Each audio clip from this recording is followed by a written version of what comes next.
do you think this confidence, this lack of confidence stems from? Never feeling good enough, Okay. self-doubt, That voice is in everyone's head. and you become who you surround yourself with. Do you still feel like people judge you? You know, everyone judges from the outside, right? It's not just a flick of a switch, oh, I'm confident now.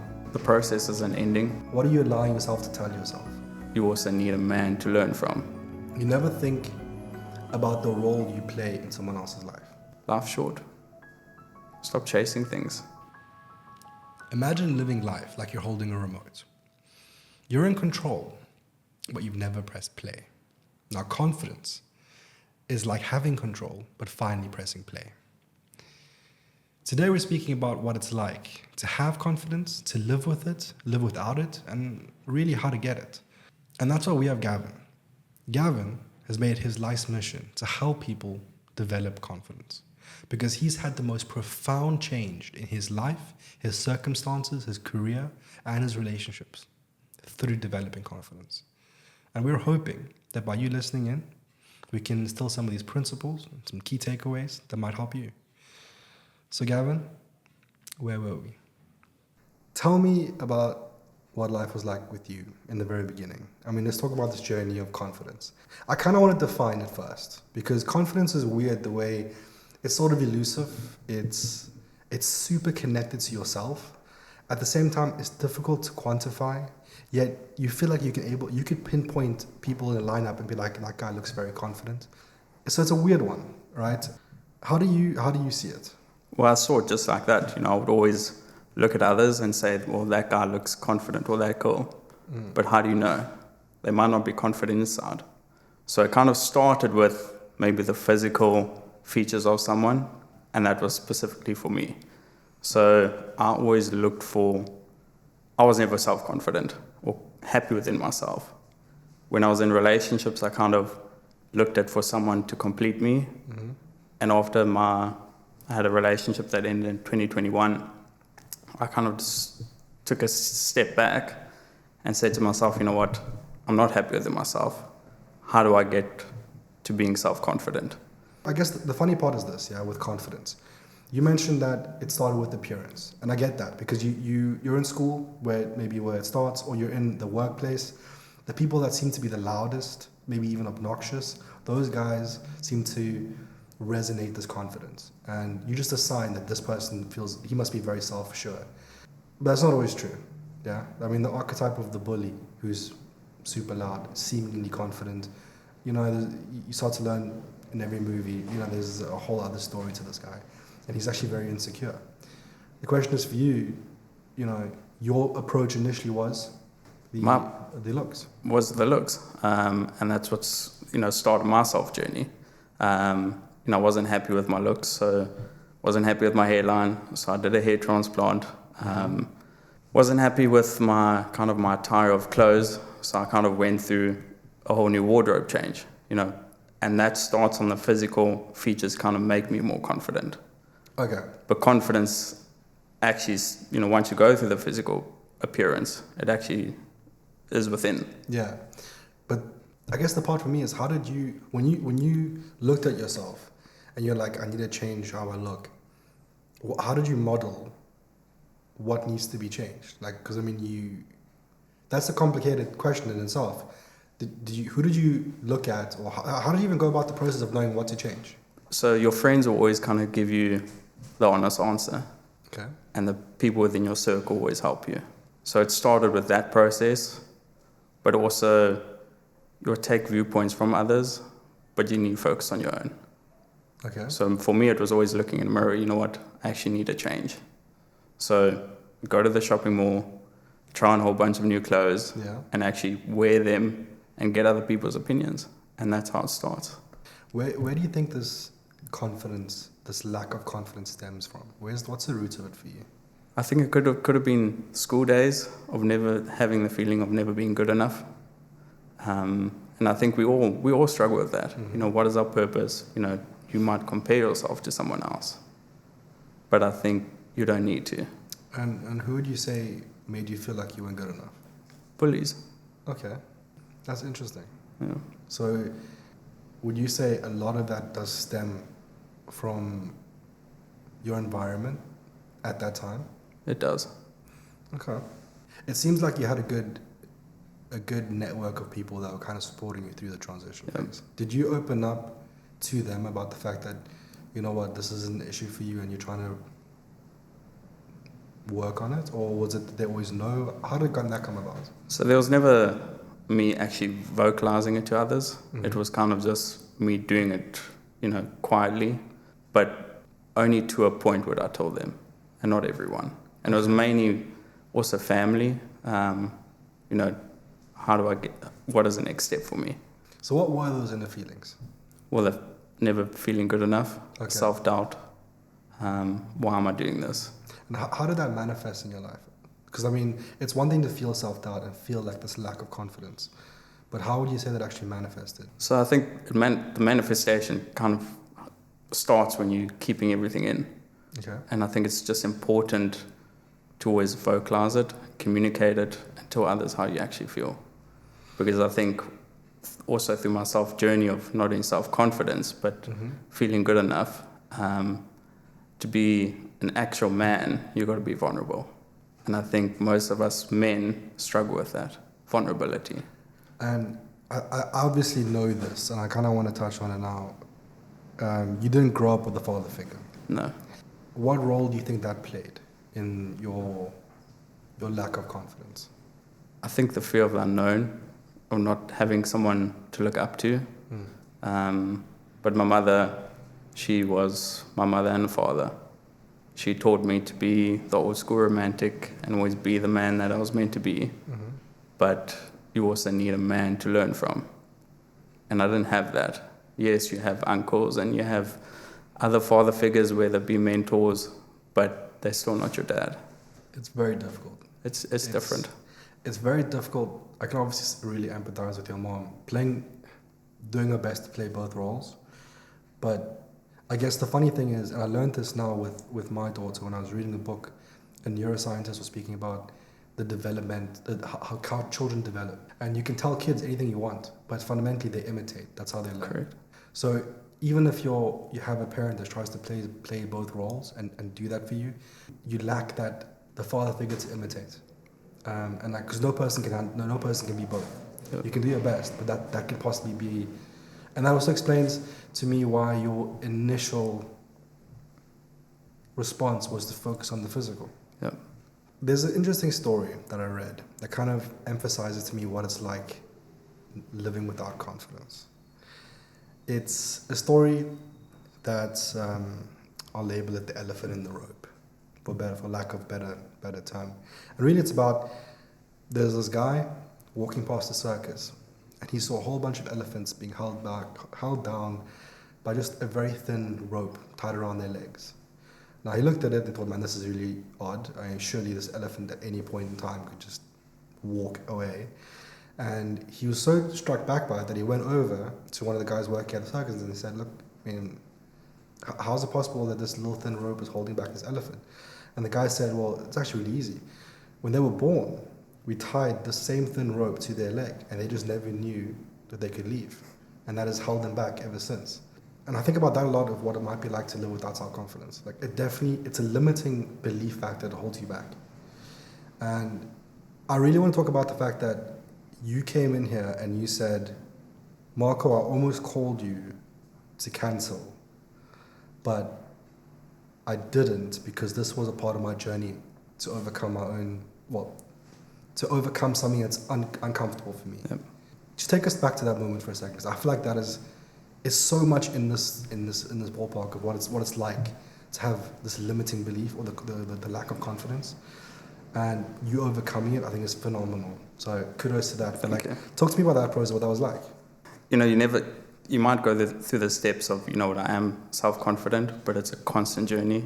You're never actually there, but it's a constant improvement that you need to do. And today was one of those steps. I was hesitant. As you said, I wanted to give you a call and just say, Marco, I'm too nervous for this.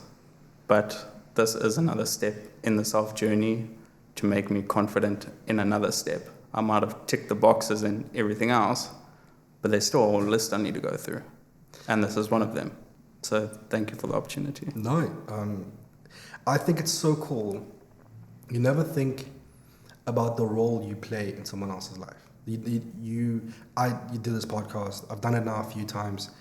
Obviously, I get nervous, but it's not the nervous of the conversation. It's more like, can I do the story justice? But then when you hear someone, like the story you told me now, how you felt about it, like it makes me, well, for one, very conscious going forward, how I think about the people that I invite and trying to make them feel more comfortable. But it's a really cool that I can play a role in the development. I just unknowingly. I guess if you didn't say it to me, I would have been an unknowing participant in the development. But I think this is really cool you mentioned it. Vulnerability, right? Yeah. And I think, as I said to you earlier, the greatest things happen in the unknown.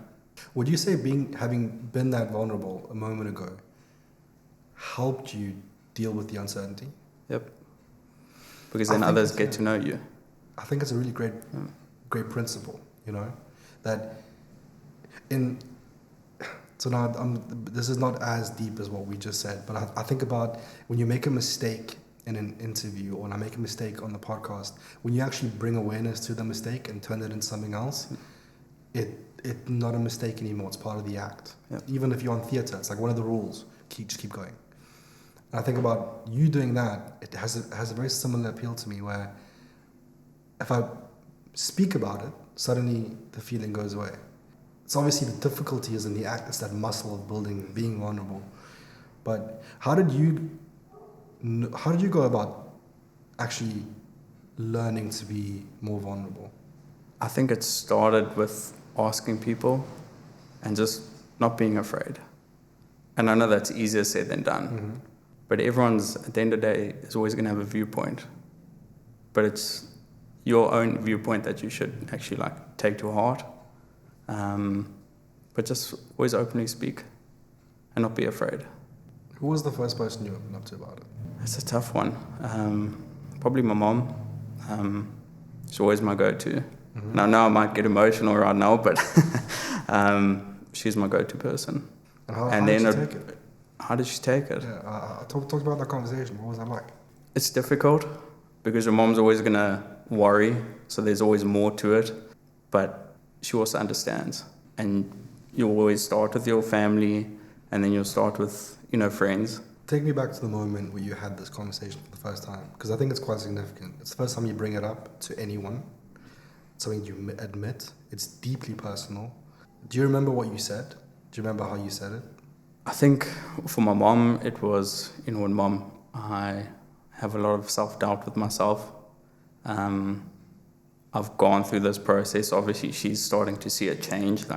Went for hair transplant. I started to change my clothes. But then it's actually talking to her about it and just saying, you know what, I've done this kind of make myself not doubtful, but more appreciative of me. And I don't need anyone else's opinion to make me feel better. I only need my own. So, she obviously took a step back, and it's weird because they also start questioning themselves. We all have this inner voice. We're not good enough. But you know what you are. And we all are. You just got to see it and feel it. That is so true. That voice is in everyone's head. And there's a story that I read about a whole bunch of frogs trying to climb a tower. And it was, each one tries and they climb up, and as they're climbing up, they start to fall, and eventually some of them quit. They can't do it. Some of them get halfway, they quit. The other ones at the bottom are looking up, and they're shouting, words of negativity, that it's not doable, it's not possible. And eventually, towards the end of the day, one frog finally makes the top of the tower, because that was the goal all along, in case I didn't mention it. And as the frog makes it back down to all the other frogs, they ask him, how did he do it? How did he make it to the top? And then they found out, it turned out that frog was deaf, and he couldn't hear all the negative voices holding him back. So sometimes it's really important that you think about your environment and who is speaking to you and what voice you are letting into your own head. And that can also be your own voice. What are you allowing yourself to tell yourself? You've got to be careful with that inner monologue. It can really hold you back. But I think it also alludes to what other people say, and if you're going to listen to them. Because if everyone else is negative and saying that they can't do it, you're not going to be able to do it. True. So it's also important to surround yourself with other wise people and people that have the similar values to you, Yes. because you're all going to grow together, Yes. and you become who you surround yourself with. Did you know that if you take a fish, and I think I don't know if it was a goldfish specifically, but if you take a fish and you put it in a small bowl, it can only grow as big as its environment. But if you put that same fish in a pond or a river, it can grow many times larger, which is clearly indicative that your environment has a huge impact on you. Correct. But I want to get into your journey. There's been a lot of preambles. Where did it start? So it obviously started, looking for the completion from others, and seeking that affirmation. Obviously going through, the physical changes of a hair transplant, doing Botox, going through those things. Obviously leave the clothes, but then it went into much more.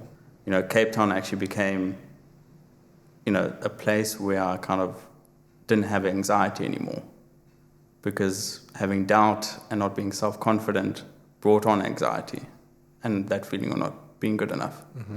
So I kept traveling to Cape Town quite a lot. What was it about Cape Town that made you feel that way? It was things to do, and not being, kind of stuck indoors in Johannesburg, being outdoors and actually seeing, the creations that, God did, and made for us. Kind of enjoy everything that is actually out there, not get stuck into society. Because I actually always used to chase things and not experiences. And each time I'll say to myself, what, I'm very structured. Let's actually be spontaneous and put myself out there. So Cape Town actually, it came about when I was sitting in bed one night, and I said to myself, what am I going to do this weekend? There's nothing to do in Joburg, and nothing against it, but let's just book a flight.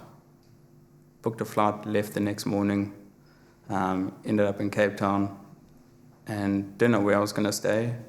Rented a car, ended up in Tilbach, one of the strangest places, but actually was such a important place to me, specifically at Rakes, if I may drop that name.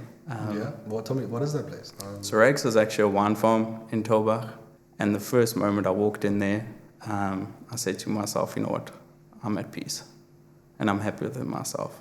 Spent a few days there. Quite defining. What about this winery made you feel that way? It's not specifically the winery, but it's more about the scenery and seeing the beauty of life. And it's not stuff, it's what you see around you. What was the experience?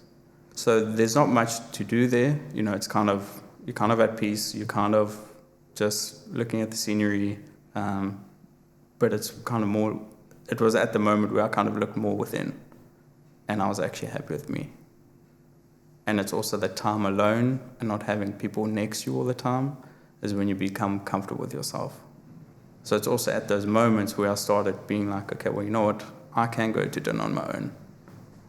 I can go for coffee on my own. I don't need anyone with me. Because at that moment, you also realize I don't need anyone to complete me.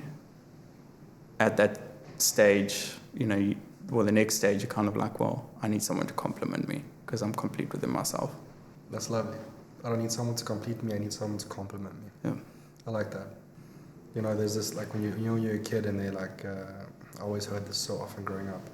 Oh, I'm a half, and like you need to find another half and make one circle, and now you guys are like complete each other. It's such a rubbish outlook on relationships. And that's not just friendships or romantic relationships, but like all relationships. Shouldn't be like that. You guys should be complimenting each other. Yeah. You're in Cape Town. Is this the first time you've ever felt that way? That was the first time, and I haven't moved to Cape Town yet. I keep coming on business trips and, just doing spontaneous trips. But I've always had that inner voice, what, I work remote, why am I not moving to Cape Town? Still scared, what am I going to do?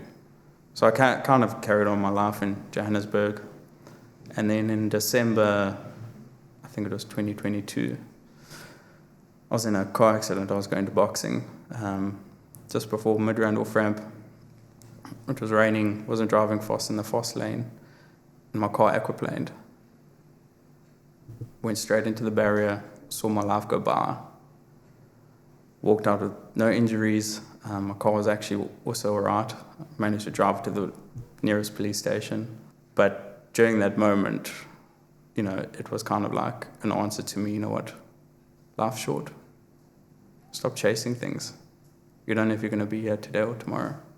So enjoy every moment and cherish the people around you. And that's where you decided? Yep. Cape Town. A month later, I moved to Cape Town. Rest is history. And I can see you getting emotional and vulnerability. So thank you for sharing your emotions as well. And I know it might be a touching story to you, or you might have something similar. But never be afraid of anything. I really like that. But I mean, this to me actually sounds like the journey from your journey of confidence is very much still in its infancy. When did you start with the working on yourself, like the outer words, and then moving on? Like, I'm trying to get a timeline as to how long this has actually taken, because the challenging thing with confidence is, apart from it being a daily practice, it just takes a lot of time, you know? Because you're slowly building. It's like that Kaizen principle where it's 1% better every day, just 1% better every day. Because it's not just a flick of a switch, I'm confident now. No. You know? It's not how it works. So I guess that's kind of what I want to talk about. Like, how long was this entire process? So I think the process isn't ending. Yeah. It's ongoing. I mean, we saw today. You know, I'm still going to have the inner voice. I'm still going to doubt myself. But that's a natural human instinct. But you've got to go through the step of just doing it. I think the change of the physical, I kind of stopped from the car accident. And the inner kind of started probably at Rake's Wine Farm when I was at peace within myself. But that is still improving every day. All right, let's talk about that for a second, the two. Outer versus inner. Which one was a lot more defining for you? As in, if you had to put your value in one basket, is the one, if you had to go back and do this again, would you start differently? No. Okay. Because I was still never happy with my physical. And it was only the physical to improve for myself, and others kind of, would look at me differently. Everyone judges from the outside, right? I think it's natural. It's human nature. It's human nature. But when you get to know someone, you kind of look at the inside. Yeah. Do you still feel like people judge you? Everyone always judges everyone. Everyone's got a viewpoint. And how do you take it now compared to how you used to take it when you were younger? I don't take it personally anymore because I know it's normal and it's okay. I'm happy within myself and I don't need someone to tell me something differently because I know who I am and where I'm going. I would like to know, have you ever had an incident, so where you, in your previous, I'm going to call this previous version of Gavin, he didn't have that confidence to do something, and now years have gone by, you've been working on yourself and you're feeling a lot better, and you're now reattempting things you may have never done before. What is something that you've done now with this newfound confidence that has had a huge impact on your life? So I think one could be, I left a job. Funny enough, those were all my mentors, my day-to-day life. I left them after 5 years and I started another job. I was comfortable, but I was also scared. And I just thought, okay, well, you know what, let me actually put myself out there and try something new within the same industry, but, I don't want to be, comfort is a killer. Yeah. I think what's interesting to me, and this is actually something I want to draw attention to in this conversation, I find this so interesting, is like a huge hurdle for you was the act of quitting and leaving a job and starting a new one in a new place, in a new environment. It was so out of bounds for who you were as a character. Yet, you might have people listening and be like, oh, I've quit a job. That doesn't sound like it. But sometimes you misunderstand what a hurdle might be, what a mountain might look like for another individual. And it's so evident when I speak to you that perspective and context and understanding is incredibly important. And that's why I love how you living authentically, it's providing me with so much clarity that I unknowingly and unconsciously, you just judge a book by its cover. You know what I mean? And this has actually been incredibly insightful for me. I want to get into that because what this is wisdom. You're imparting wisdom into me, yeah. And then I guess the question is with wisdom, like what is it that you're looking to impart? So at the end of the day, wisdom came about of having a near-death life-death experience, and And as I said earlier, I always wanted to accumulate things to pass on to someone else, but that doesn't live on forever, right? You know, from that experience, I realized it's actually knowledge. And everyone might have a different definition of wisdom, but wisdom is knowledge. So at the end of the day, your parents or your friends might have taught you something, and you've passed that on to your daughter or another friend, and that lives on forever. So wisdom for me will always come first. Wisdom first at the end of the day. That's nice.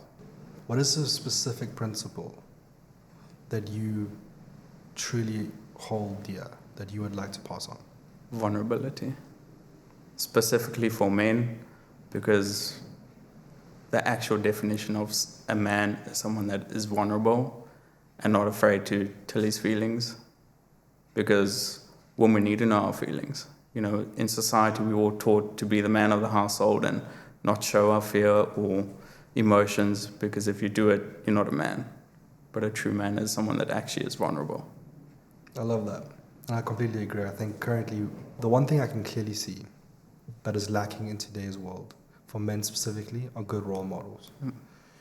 They are very misguided. And I think vulnerability, authenticity, is something that is not on top of the radar. And it gets really left behind. And it's leaving too much space for the wrong type of men to be role models.